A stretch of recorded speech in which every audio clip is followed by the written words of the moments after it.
Kitchen utensils hanging from the ceiling.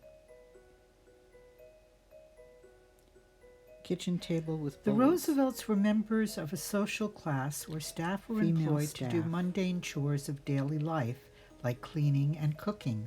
Franklin Roosevelt's mother, Sarah, managed the daily operations at the house in Hyde Park.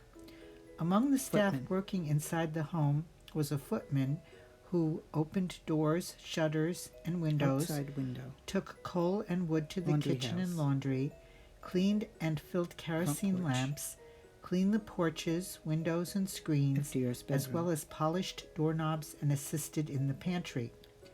The parlor maid cleaned the first floor rooms. The chambermaid cleaned the rooms on the second floor. The laundress did the wash in the building behind the main house. The butler answered the door, the phone, and helped serve during meals. But perhaps the cook was the most important member of the Roosevelt staff. Her domain was the kitchen in the north wing of the Roosevelt home. The Roosevelt kitchen contained a huge cast iron stove FDR acquired from a decommissioned naval vessel while serving as Assistant Secretary of the Navy. He loved anything naval related. Can you imagine cooking meals on that? The kitchen had several ice boxes. Before refrigerators existed, keeping food cold required an ice box. The Roosevelts had ice cut on the pond in the woods or on the Hudson River behind the house. It was stored in 2 ice houses on the property, one small and one big. The ice was insulated with sawdust. It was placed in the kitchen ice boxes through square holes cut into the wall of the main house. The one located on the north porch served the icebox for the meat storage. The other hole was on the west side of the house, where small ice boxes were located inside the kitchen for storage of fruits, veggies, and dairy products. The kitchen had a large table for food prep and hangers for pots and pans above. In a large cabinet along the east side of the room, bowls and other equipment were stored. The sink was only used for washing fruits and veggies.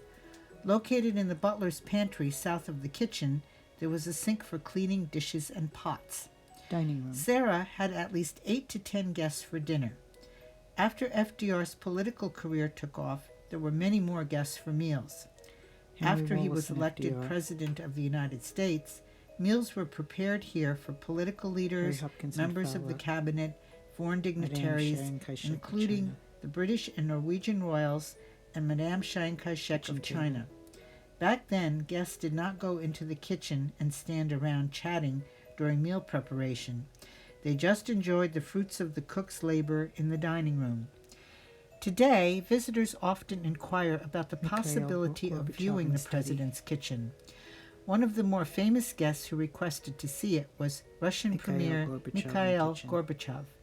He said it reminded him of the kitchen in his boyhood home. A typical menu could include grapefruit, clear soup, halibut with hollandaise sauce, chicken timbales with asparagus, filet of beef with string beans, squab in aspic, artichoke salad, and ice cream. The cook consulted with Sarah every day about the menu. Sarah had a small 8x6 notebook that served as a daily diary she started in 1879, the year before she married James Roosevelt. Known as her household book, it listed recipes, home remedies, and household hints. Here are a couple of examples from the book. Cough mixture, 2/3 Jamaica rum, 1/3 glycerin, 1 teaspoon whenever the cough is troublesome.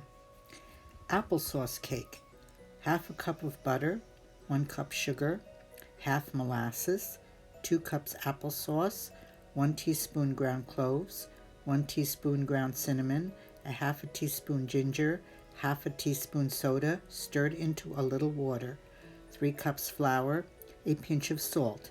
Today's oven heated at 350. And in addition to recipes for meals and ailments, there were recipes for hardwood floor polish and roof paint. Everything Sarah needed for running a household and a kitchen smoothly. Credits. Arrowhead.